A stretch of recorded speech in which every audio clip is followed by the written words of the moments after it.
public show. Hvorfor får I fået lidt public? Hvorfor får I fået meget i? Hvad er det, du får til at sænge med klokka? Hvorfor kommer I her med i hånden? Nej, der er øjne. Det er noget. Der er det kaffe, der er det allerede.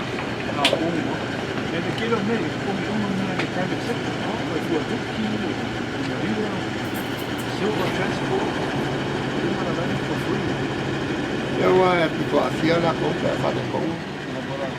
Kongalan det simula. Kilala pa ba le